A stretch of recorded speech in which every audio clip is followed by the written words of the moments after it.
Ijoollee akkam jirtu? Nagaa keessanii? Ishoo guddadhaa. Baga jiraannee nagaadhaan wal agarre. Leel guddadhaa. Ijoollee egaa ani warri duraatti na beektanis warri immoo har'a wal barrus ani Hayyuu Dhiyaanaan jedhama.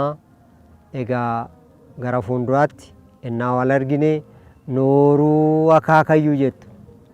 Argitanii? Nooruu jechuun aadaa keenya safuu keenya jechaadha. Nama guddaan kan jedhan anis immoo baruu guddaadhaan isiniin jedha. Egaa amma wayin isin gorsa, wayin isin barsiisa. Maaliif Oromoon aadaa qaba jenne mitiire? Oromoon aadaa qaba, safuu qaba, duudhaa qaba. Aadaaf safuu duudhaa kana keessaa Oromoon garaa haadhatti wal kaadhimata. Sirriitti kana hubadhaa. Maal jechuudha?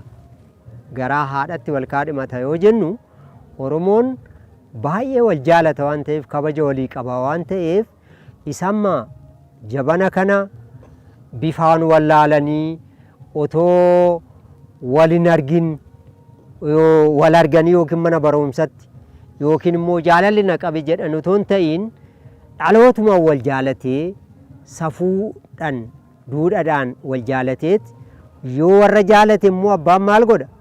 Ilmoo isaatii gara haadhumatti utoo haati keessan innaa garaatti daa'ima baattu argitan miti? Maal jedhee kaadhimata? Yoo dubara taate ilma kootiif kaadhimadhee jedhaan. Argitanii? Maal jechuudha kuni? Kun kabaja walii qabu kan ittiin walitti agarsiisudha jechuudha. Isinii galee? Na bira jirtu yaadan? Maaliif kun Oromoon jaalala isaa kan ittiin ibsatu, kan ittiin waliin jiraatudha.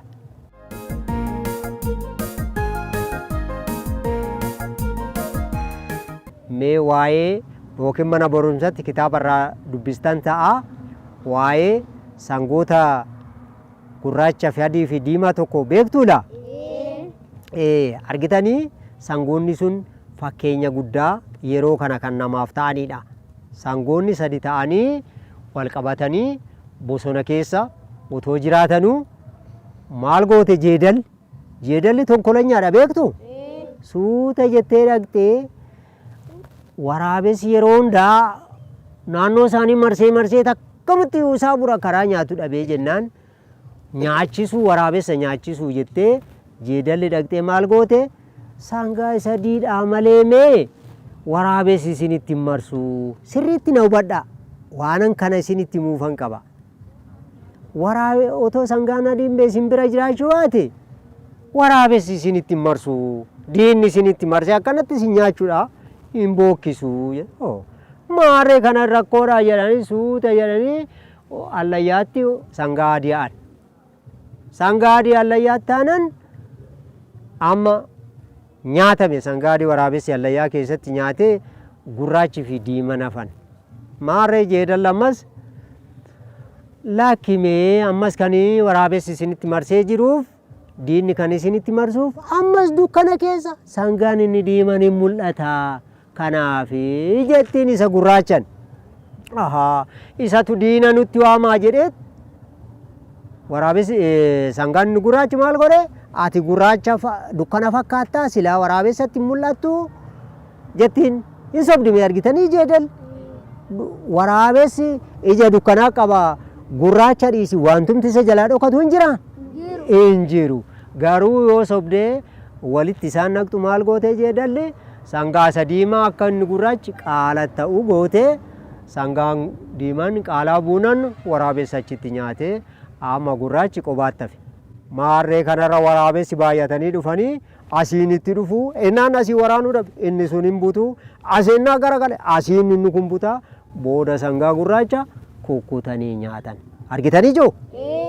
Akkatti akkuma nama keessallee kan akka jeedalaa sana namoota walitti naqxu injirti beektu joo gara fuulduraatti yoo ammallee akeekkachuu baattani waaqni isin haa guddisu gaafa guddattan hin argitu ammumallee isinuma mee hin dandeessaa jettee kan safara keessa ijoollee teessee walitti naqxu hin jirtu ijoolleen tokko tokko ijoolleen jajjabduun amma mee hin dandeessu hin sobaa warri kuchiisu argitanii kana jechuun akka jeedala sanaa jechuudha isin immoo gonkumaa akka jeedala sanaa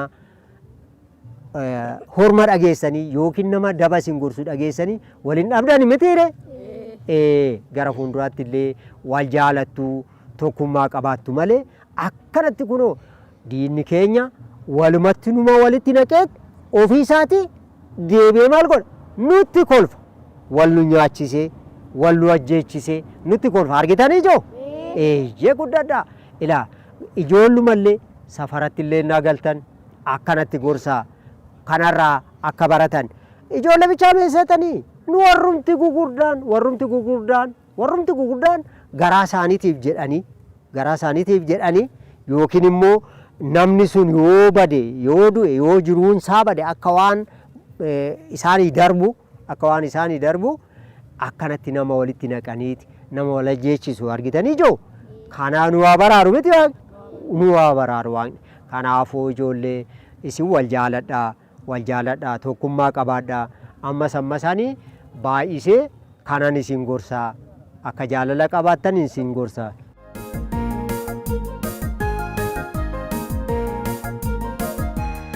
Fayyaataa iji nagaa wal argu nagaan galaa mana keessanitti jiraadhaa fayyaataa nagaan galaa. Ishoon maankoo guddadhaa eebbifama hunda keessanuu nan jaaladha isin jaalannaa fayyaataa.